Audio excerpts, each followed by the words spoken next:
Guerra de infantería, las fuerzas móviles son el corazón de toda máquina bélica. Y lo que mejor hacen es lo que siempre han hecho, extender su fuerza a grandes distancias. Y hacerlo más rápido que la infantería.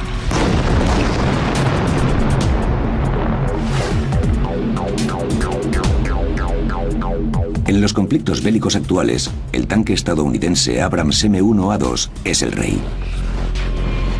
Es una de las máquinas de combate terrestre más grandes y complejas que jamás se han visto. Su aplastante potencia de fuego y un blindaje formidable lo sitúan al frente de la evolución de la tecnología de carros de combate. Hay tres factores primarios que determinan el diseño de tanques, y son el tamaño del cañón, lo bien protegidos que estén y lo rápidos que sean. El diseño de cada uno de ellos requiere decisiones y elecciones. La decisión de dotar al Abrams de un enorme cañón y de un blindaje muy grueso hace que sea un tanque más pesado y con menor maniobrabilidad. Estos sacrificios, hoy día tan familiares para los diseñadores de tanques, ya determinaron el diseño de los primeros carros de guerra hace miles de años.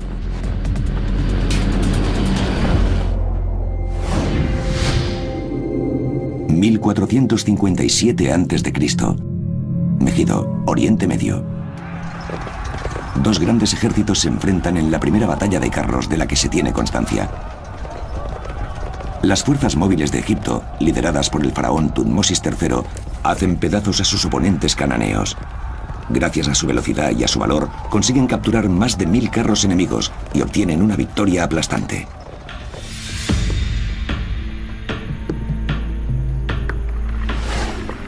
El carro de guerra egipcio es una máquina de combate invencible del mundo antiguo.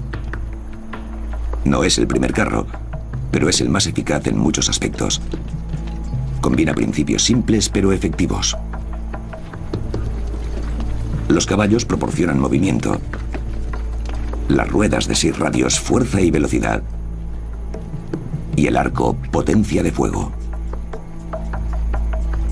1000 años antes del carro egipcio, encontramos este pesado carro de batalla con 4 sólidas ruedas de disco. Pero los egipcios buscaban un tipo diferente de máquina de guerra. Una plataforma rápida y maniobrable, desde la que poder lanzar flechas a la infantería enemiga con mucha precisión. Este deseo llevó a los diseñadores por un camino concreto. El carro egipcio era un vehículo de combate. Y al igual que con todos los vehículos de combate, lo que quieres es que se desplacen con suavidad para tener la mayor precisión posible a la hora de disparar tus proyectiles. Uno de los recursos que permitió a los egipcios desarrollar una plataforma de fuego que se desplazara de manera nivelada fue el diseño de las ruedas, que tenían 6 radios y estaban envueltas en cuero a modo de neumático. Del mismo modo, la plataforma sobre la que iban el conductor y el arquero era elástica para poder absorber los golpes. Otro de los secretos de su éxito se puede apreciar en un lugar insólito. Un hipódromo de trote en Pensilvania.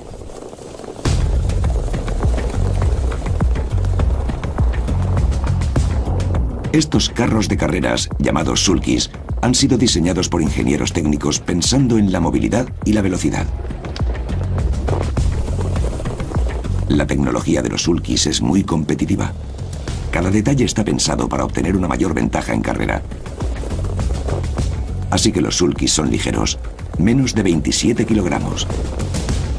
Además, los tubos que conforman la estructura son elípticos, igual que las alas de un avión, para reducir la carga aerodinámica. La ligereza es esencial para la movilidad, y con un peso de unos 35 kilogramos, los carros egipcios son casi tan ligeros como un sulky moderno. Pero todo esto tiene un precio. El carro no tiene ninguna protección, de manera que su tripulación de 2 hombres, conductor y arquero, está desprotegida y depende tan solo de su velocidad y de su potencia de fuego. No es porque no quisieran proteger a los individuos que iban en él, sino porque no creían que fuera necesario, puesto que suponían que el carro debía luchar alejado del ejército. Estaban pensados para abrir fuego desde la distancia. De manera que para la tripulación, la movilidad de la plataforma es cuestión de vida o muerte. Los diseñadores egipcios aceptan el desafío y dan con un diseño innovador y muy efectivo.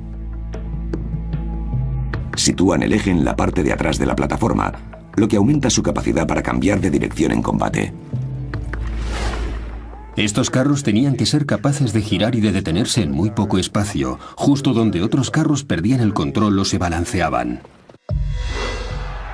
Pero los cambios de dirección rápidos aumentan el riesgo de que el carro vuelque. Los ingenieros egipcios prevén este peligro y dotan a sus carros de una distancia entre ejes de 1,75 metros, lo que les permite hacer cambios bruscos de dirección sin volcar. La tecnología antigua ha creado una plataforma de fuego muy maniobrable y con un diseño que le permite luchar contra la infantería enemiga dentro del radio de acción de su arco.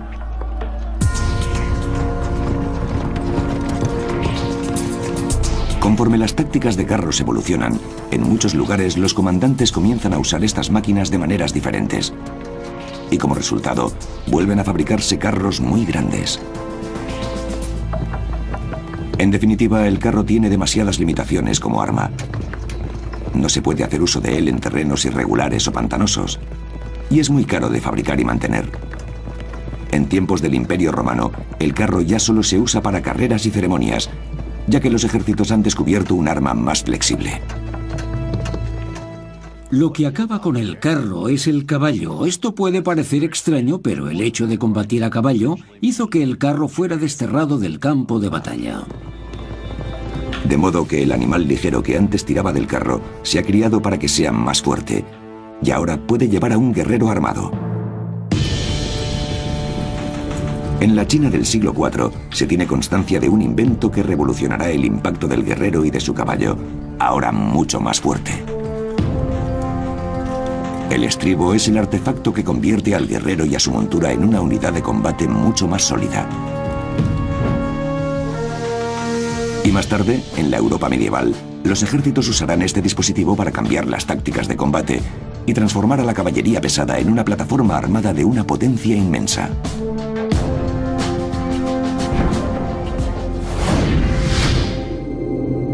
...1429, Patay, norte de Francia. Una batalla crucial para la despiadada guerra de los 100 años que enfrenta a ingleses y franceses. En Patay, la infantería inglesa no está preparada para un ataque.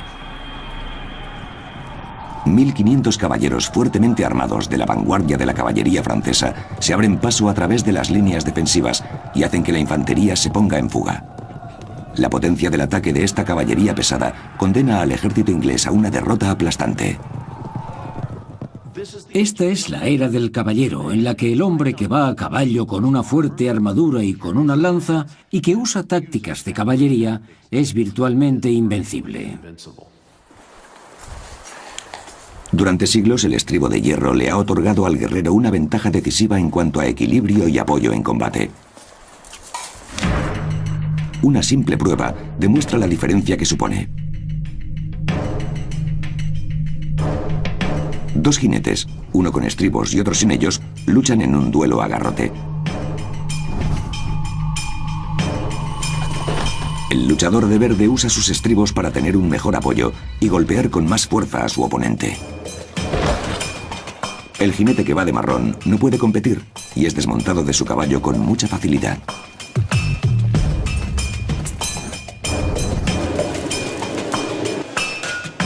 Cuando el estribo de metal forjado se combina con una silla de montar y con la brida, esto da lugar a un nuevo guerrero.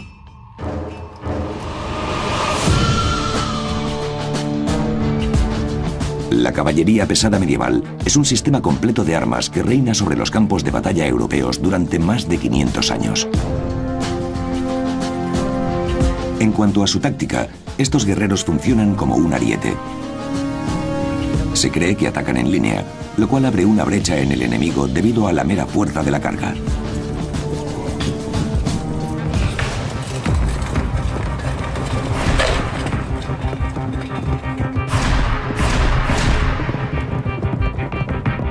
El estribo permite al caballero adoptar nuevas técnicas de combate. Podía llevar equipamiento más pesado. Las lanzas que usaba pasaron de ser como una rama a ser casi como un árbol, lo que le permitía golpear con mucha más fuerza. Lo siguiente, la armadura. En el siglo XVI, cualquier guerrero que se lo pueda permitir va recubierto con una armadura de metal. Y es la estabilidad de su montura lo que le permite llevar esta protección extra. Su caballo también va protegido, pero la armadura de metal es muy pesada. Debe tener algún inconveniente. Hombre y caballo sacrifican algo de su movilidad a cambio de protección. El poder combinado de estos caballeros, conseguido gracias al estribo, cambia las tácticas de guerra medievales. Ahora el caballero puede llevar la lanza bajo el brazo y aprovechar la inercia del caballo y del jinete para golpear a su oponente.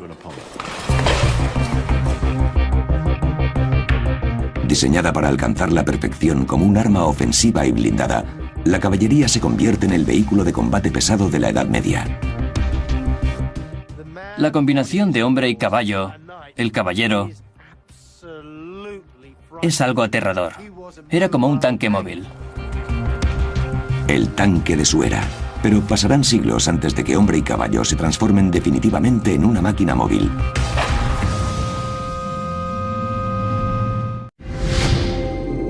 ...1914... Primera Guerra Mundial, noroeste de Europa. Dos ejércitos se encuentran estancados a lo largo de una línea de trincheras de más de 800 kilómetros de largo.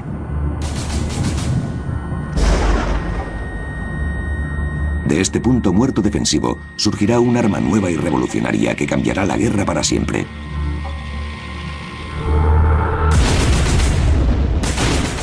Con ambos ejércitos atascados frente a frente, los aliados buscan desesperadamente una solución para salir de este impasse. La cuestión es qué tipo de arma te permitirá romper ese punto muerto defensivo. Aquí entra en juego Winston Churchill, primer Lord del Almirantazgo y amante de la tecnología. Churchill está fascinado por una innovación que combina velocidad y protección: los coches blindados. Eran coches muy rápidos que estaban recibiendo mucha publicidad, y eso era algo que a Churchill le encantaba. De manera que apoyó la fabricación de coches blindados mejores y más rápidos. Los nuevos vehículos derrotan a la caballería alemana durante los primeros meses de guerra, cuando los combates son más dinámicos. Pero se atascan en el barro y los cráteres de los proyectiles del frente occidental. Hace falta un diseño nuevo y visionario. El punto muerto de las trincheras dio lugar a uno de los momentos clave de la historia. Y esa clave es esta: un instrumento agrícola estadounidense, el tractor, que tiene cadenas en lugar de ruedas para poder arar los campos. Y de esta manera, los ingleses empiezan a fabricar el primer tanque del mundo, Little Willie. El primer prototipo es una caja de metal muy primitiva que se mueve sobre cadenas importadas desde Estados Unidos. Es la tecnología de las cadenas la que tiene el potencial para cambiar el rumbo de la guerra. Sin embargo, las primeras pruebas fracasan. El morro de Little Willie sobresale por delante de las cadenas, de manera que si el tanque se mete en una trinchera, no puede salir de ella. Su diseño resulta ser un callejón sin salida. Y así aparece Big Willie con un nuevo y revolucionario sistema. Las cadenas llegan hasta la parte delantera del tanque y son lo suficientemente altas como para enfrentarse a cualquier obstáculo y superarlo.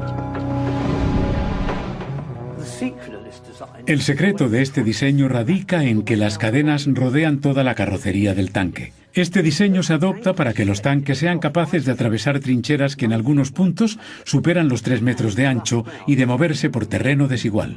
La capacidad de Big Willie para aplastar las defensas se pone a prueba. Pronto se hace evidente que este gigante puede ser la clave para abrir una brecha en las trincheras alemanas. En septiembre de 1916, la nueva y revolucionaria máquina de guerra inglesa se lanza sobre un enemigo desprevenido. Debemos tener en cuenta que es un tipo de máquina que nadie ha visto antes. Y no solo los alemanes. La mayoría de los soldados británicos en el Somme nunca han visto nada parecido. Y empiezan a moverse entre la bruma del amanecer, cuando casi no puedes ver ni tu propia mano. Parece que se deslizan sobre el terreno, se mueven de una manera muy extraña. En lo que a los alemanes se refiere, llamaban a estas máquinas el diablo, y muy pronto por todas las trincheras se extendió el grito de «El diablo se acerca». Ningún proyectil que dispares los va a detener, y sabes que vienen a por ti. Pero una vez que los alemanes se recuperan del shock inicial, pronto se dan cuenta de que estas máquinas son vulnerables. Y para la tripulación de los tanques, la experiencia será un infierno. Ya estoy dentro, y no tengo sitio donde apoyar mis manos porque estoy entre la transmisión y el motor. Todo esto está muy caliente y ya tengo sensación de claustrofobia. El motor es una masa de partes móviles muy calientes. Uno se puede imaginar el calor que generan. Y todos los miembros de la tripulación están a menos de 1 metro de ellas. La única manera de comunicarse es usar una de estas. La tripulación no puede ver por dónde va, y tampoco pueden verse los unos a los otros, ya que lo único que se distingue son sus siluetas en la oscuridad. Tienen la cara cubierta con unas máscaras de cota de malla que les protegen de las esquirlas de metal que se desprenden de los componentes del tanque cada vez que éste recibe un impacto. Lo único de lo que te tienes que preocupar es del fuego de la artillería pesada, ya que la artillería es capaz de destrozar un tanque de la Primera Guerra Mundial. Se mueven a 4 kilómetros por hora y son un objetivo enorme. Solo cuando empezaron a abrir los tanques destrozados y vieron que tan solo quedaban las piernas y los pies calcinados de la tripulación, ya que la parte superior del torso había sido completamente incinerada en aquel infierno, esta gente se dio cuenta de que formaban parte de un tipo de guerra que nadie había experimentado con anterioridad. Estos pesados monstruos de metal son algunas de las plataformas de fuego menos ágiles que se han inventado. En el Somme, muchos de los tanques quedan atascados en cráteres de proyectiles o son destruidos por la artillería. Solo 1/3 de ellos consigue alcanzar las líneas alemanas. El tanque se ha diseñado con un solo propósito: penetrar en las defensas alemanas y permitir que los soldados aliados avancen. Pero en el frente occidental no consigue ser el instrumento que asegure la victoria. Existen numerosos problemas mecánicos y los estrategas militares no consiguen ver su revolucionario potencial. Pero su momento llegará. 20 años después, en la Segunda Guerra Mundial, el tanque se instituirá como un arma clave para la guerra.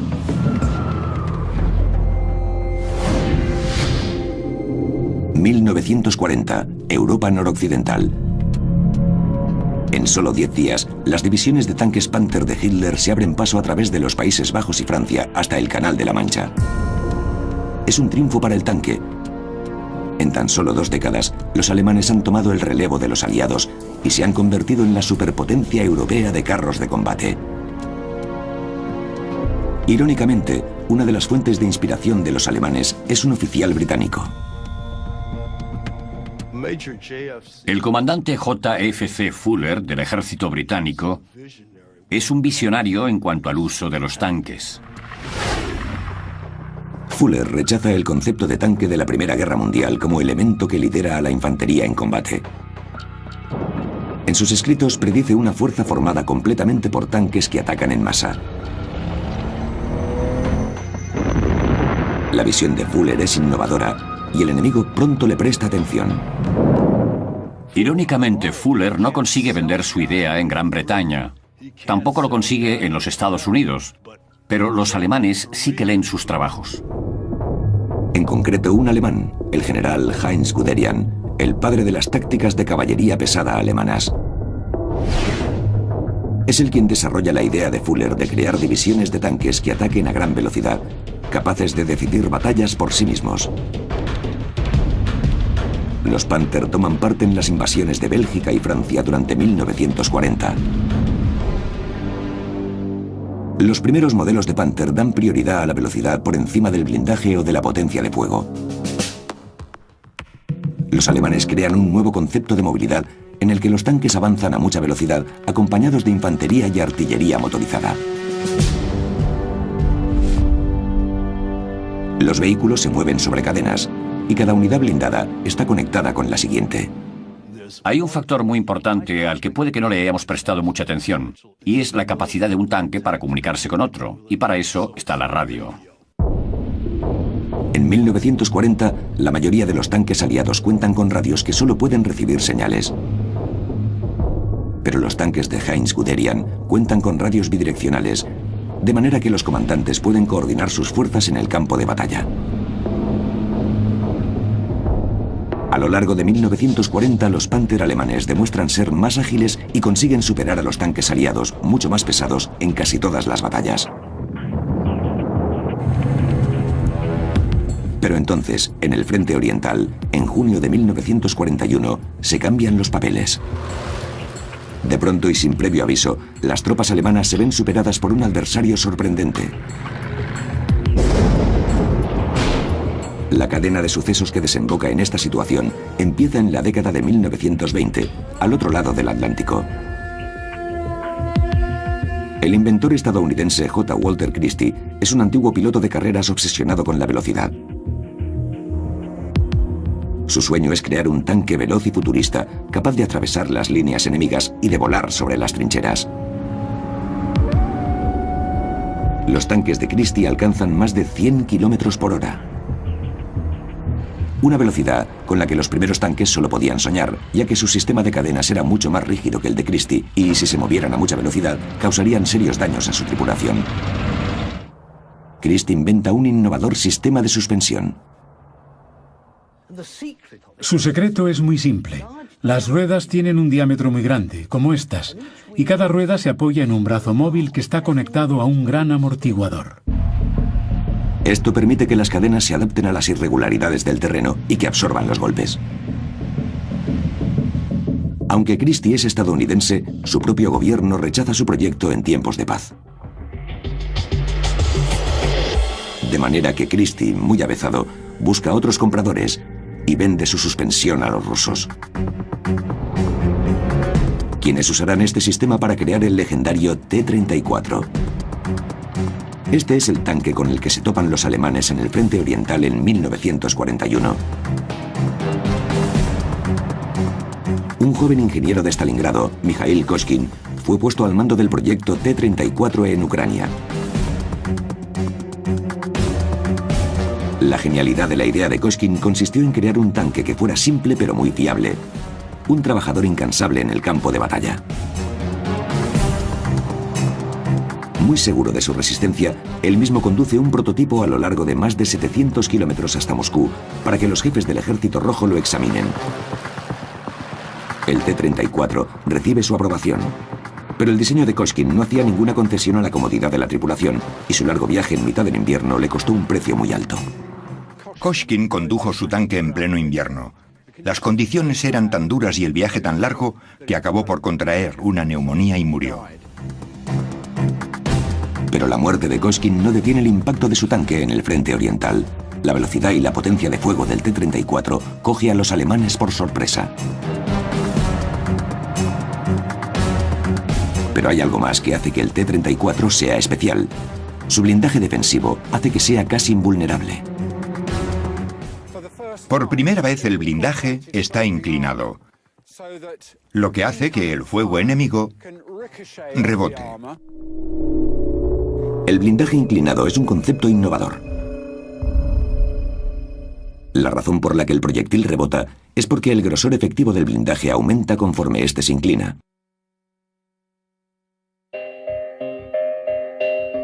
Los primeros tanques se diseñaron como cajas sobre cadenas, con el resultado de que un proyectil enemigo tenía más posibilidades de traspasar su blindaje. Pero el blindaje inclinado le proporciona al tanque una mejor defensa. Su funcionamiento es el siguiente. Cuando el proyectil de un tanque enemigo impacta contra un blindaje perpendicular, lo perfora y es posible que mate a la tripulación. Si la placa blindada tiene una inclinación de 30 grados, el proyectil puede quedar incrustado en ella, pero no la atraviesa. Pero si el proyectil impacta contra una placa con una inclinación de 60 grados, este rebota sin causar ningún daño ni al tanque ni a la tripulación. El T-34 es el mejor ejemplo de efectividad del blindaje inclinado. La parte delantera tiene el morro muy afilado, y esto es posible porque todo lo que hace que el tanque se mueva, el motor, la caja de cambios, la dirección, todo está en la parte de atrás. El blindaje inclinado es hoy día un rasgo característico del tanque moderno. El morro del Abrams M1A2 es casi horizontal si se mira de frente, lo que lo convierte en un objetivo muy difícil. Si lo comparamos con el tanque británico Cromwell de la Segunda Guerra Mundial, veremos que su blindaje es mucho más vertical. Pero el carro de combate actual del ejército estadounidense no solo depende de su capacidad defensiva. También tiene más potencia de fuego que el enemigo gracias a su cañón de 120 milímetros y a su sistema de visión térmica. Durante la operación Tormenta del Desierto, era capaz de alcanzar a los tanques iraquíes desde más allá del radio de acción de estos.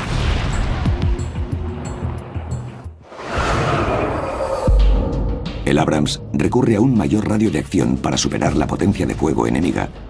Es una táctica mortífera. Y similar a la que los alemanes usaron en la Segunda Guerra Mundial para contrarrestar el dominio del T-34 ruso.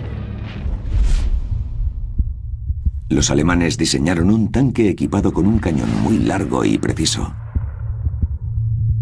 El Tiger.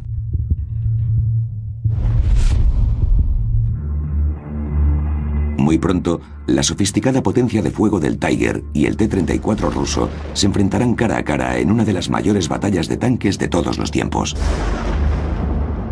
El resultado de este duelo decidirá el ganador definitivo de la batalla de la caballería de combate de la Segunda Guerra Mundial.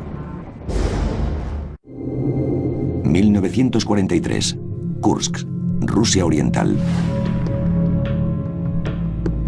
Una de las más feroces confrontaciones de tanques comienza en el pueblo de Prokhorovka, cerca de Kursk.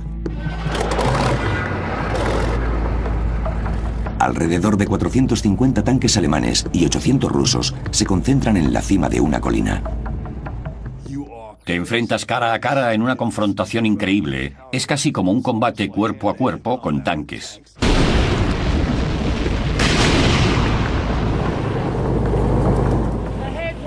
Tendríamos delante a cientos de tanques alemanes y cada tripulante ruso debía tener la sensación de que iban directamente a por él. Ni siquiera tienes tiempo para pensar. Tan solo cargas, apuntas y disparas.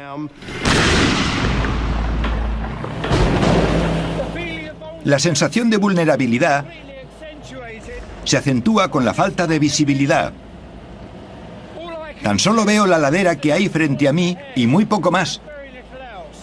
Debían tener una terrible sensación de vulnerabilidad. Las bajas son muy numerosas. Nos podemos imaginar cómo los hombres salen despavoridos de sus tanques en llamas. Y sabes que en cuanto salgas al exterior, te van a disparar.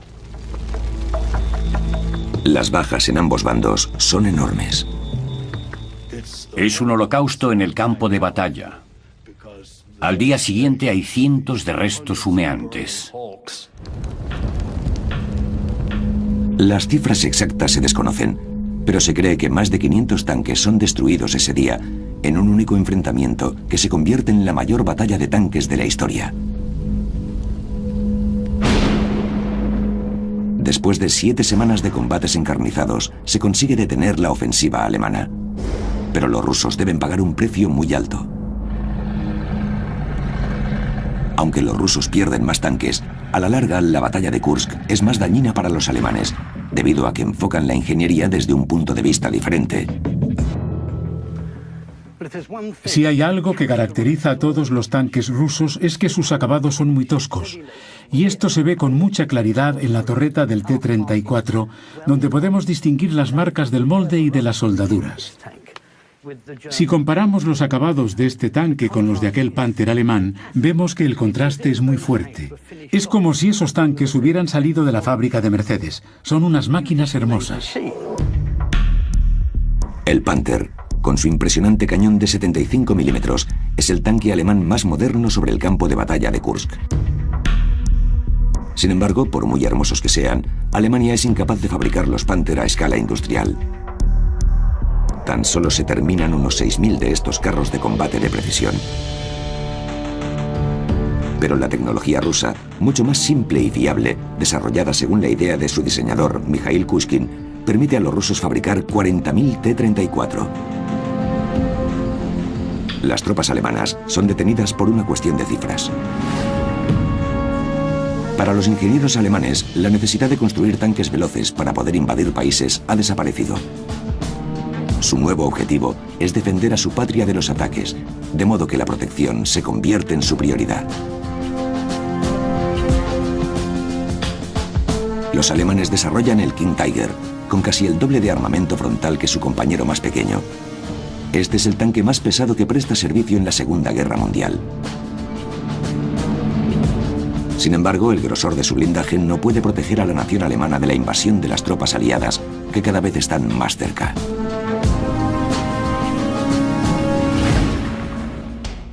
Durante la Segunda Guerra Mundial, el tanque se convirtió en una fuerza muy poderosa. Los comandantes aprendieron a aprovechar esta arma tan contundente, cuya nueva movilidad transformó las posibilidades de la guerra. El cañón del tanque creció en cuanto a tamaño y capacidad mortífera, y como respuesta el blindaje se hizo más grueso. Al final de la guerra, el tanque había cambiado la visión de Christie de un vehículo de carreras armado por la de una máquina de combate definitiva. Y el símbolo de ese éxito es el T-34. Pero en las décadas que siguen a la Segunda Guerra Mundial, los tanques diseñados para librar batallas entre fuerzas equivalentes se enfrentan a un nuevo enemigo, a un nuevo tipo de arma antitanque. Lo cual hace que muchos se pregunten si el tanque, al igual que el carro, se perderá en la noche de la historia.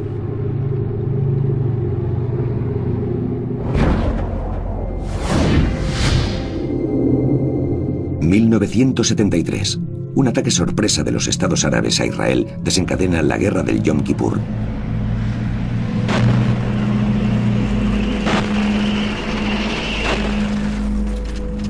Las tropas acorazadas israelíes, que hasta entonces parecían invencibles, sufren unas bajas devastadoras. Durante 40 años, la mejor manera de luchar contra un tanque ha sido otro tanque. Pero esta vez, los soldados egipcios despliegan un arma inesperada y mortífera. Supuso la introducción de algo que cambió la ecuación en el campo de batalla. Me refiero a un arma antitanque ligera y portátil. Los tanques israelíes son destruidos por soldados equipados con misiles que se pueden transportar en una maleta y con granadas autopropulsadas.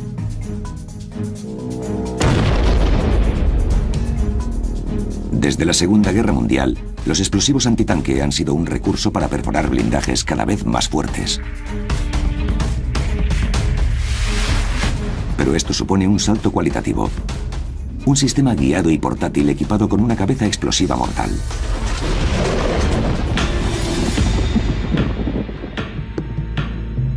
Conocido como proyectil de carga hueca, este explosivo está diseñado para cortar como un cuchillo el blindaje más grueso. Esto es una carga hueca. La parte superior está llena de explosivos. Esto está diseñado para que cuando la explosión tenga lugar aquí, esta tapa de cobre se funda y se concentre en un punto de aquí abajo, y eso permite que el metal líquido cause un daño mucho mayor en el objetivo.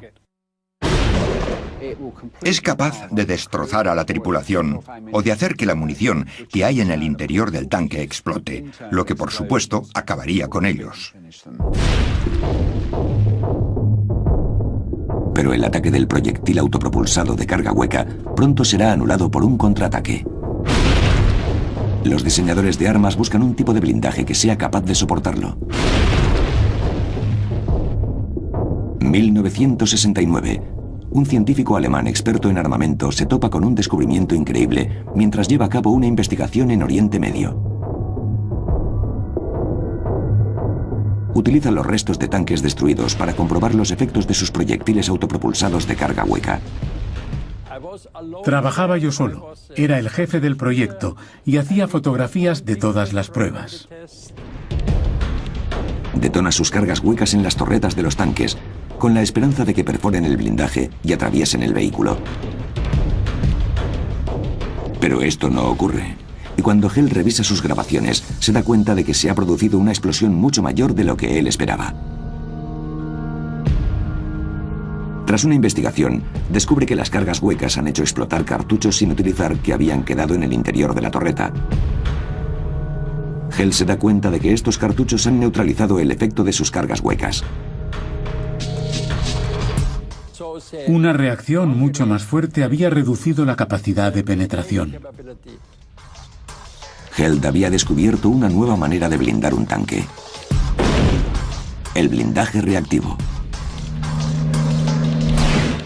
El tanque israelí Blazer tiene alrededor de 40 placas de acero rellenas de material explosivo situadas en las zonas más vulnerables, el arco frontal y la torreta. Si el tanque recibe un impacto, se detona una de estas placas, lo que neutraliza la carga hueca y deja intacto al vehículo.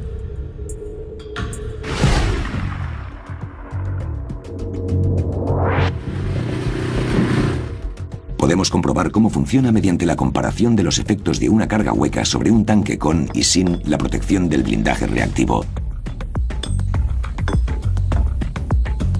Dos bloques de placas de acero representan el blindaje de los tanques.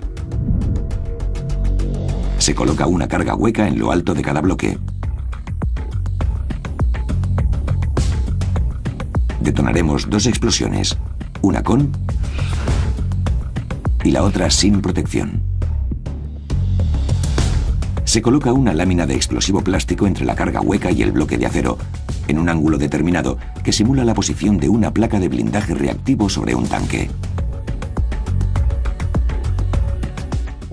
Cuando explote, la carga hueca detonará la lámina de explosivo plástico, lo cual afectará la propia explosión. Entonces podremos comparar el número de placas de acero perforadas tanto con el blindaje reactivo como sin él. Detonación en 3, 2, 1... ¡Fuego!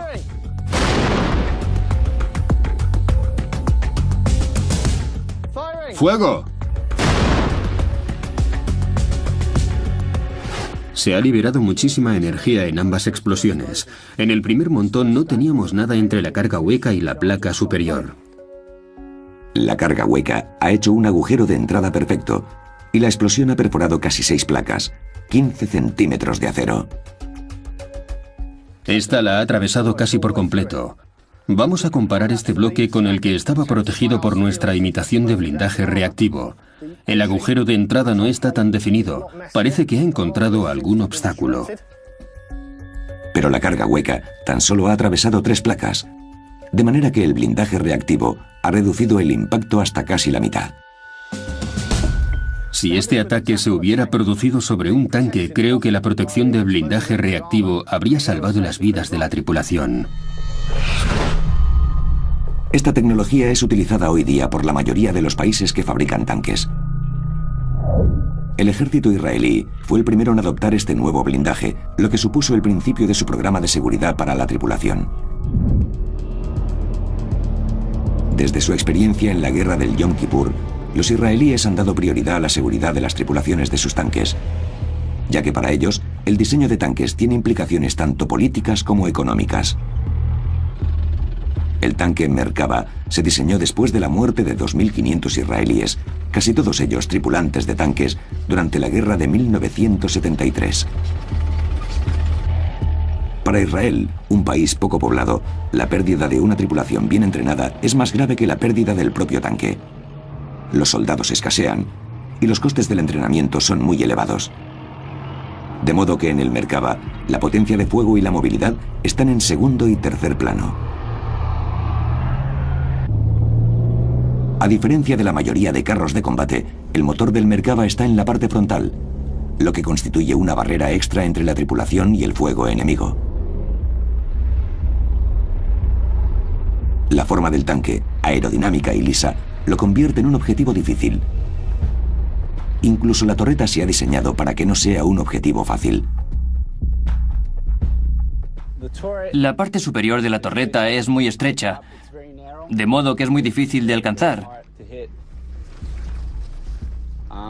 Y, como se puede comprobar, el diseño es como el de una flecha, se proyecta hacia adelante. Si el tanque recibe un impacto, la tripulación tiene muchas posibilidades de sobrevivir, ya que la munición y los líquidos inflamables se almacenan en zonas separadas del habitáculo. Y tienen acceso a una salida rápida a través de una escotilla de escape en la parte trasera. Si mi tripulación recibe orden de abandonar el vehículo, pueden salir por esta escotilla trasera. La podemos abrir desde el interior. Tiene una palanca superior y otra inferior. De esta manera, la tripulación puede abandonar el tanque y dirigirse a un emplazamiento más seguro. El Merkava representa la punta de lanza de la seguridad en un campo de batalla cada vez más mortífero para el carro de combate. Debido a esta vulnerabilidad, los diseñadores de armas de hoy día pretenden desarrollar diferentes plataformas de fuego para diferentes tipos de guerra.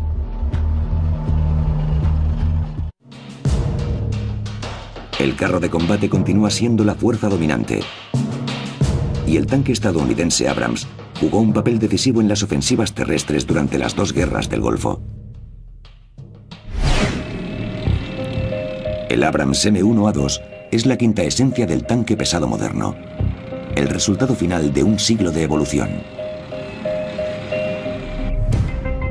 Su enorme cañón de 120 milímetros cuenta con un telémetro láser. Y resistente, está protegido por numerosas placas de acero y cerámica, y también se le puede instalar un blindaje reactivo. El tanque Abrams es hoy día el carro de combate más poderoso del mundo.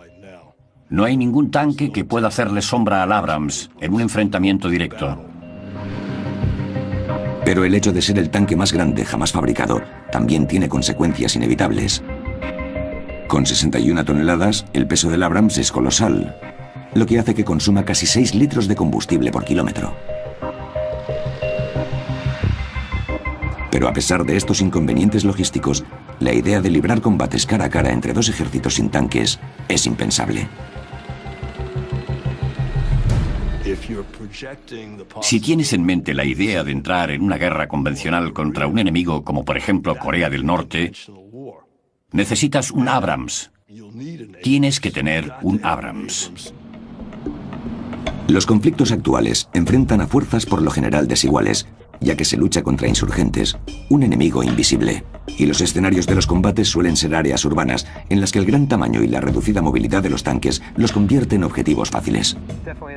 Es evidente que el escenario de operaciones más peligroso para un tanque son las zonas urbanas. Cuantos más obstáculos, más posibilidades de que el enemigo te coja por sorpresa o te ataque. Debido a las limitaciones del tanque, los diseñadores de armas han desarrollado máquinas alternativas.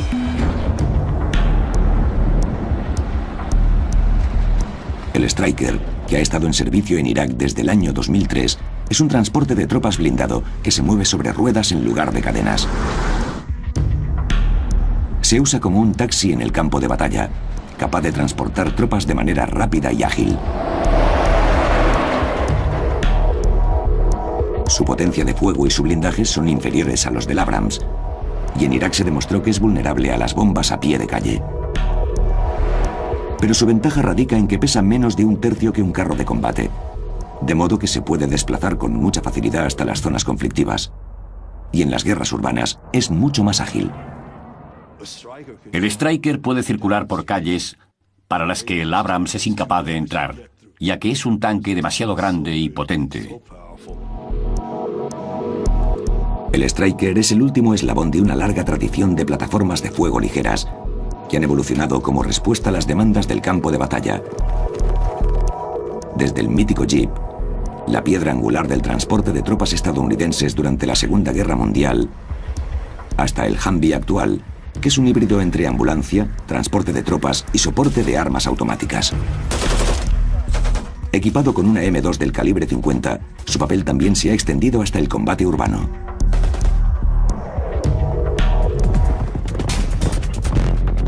Desde la era de los faraones, las ruedas de la guerra han girado bajo algunas de las máquinas de combate más destructivas que el mundo ha conocido.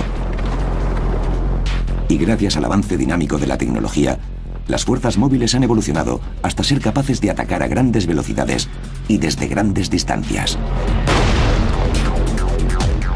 A lo largo de miles de años, estas máquinas han determinado los cambios en las tácticas de combate conforme los comandantes se han adaptado a sus características. El futuro de los combates terrestres seguirá estando marcado por esta formidable combinación de velocidad, blindaje y potencia de fuego.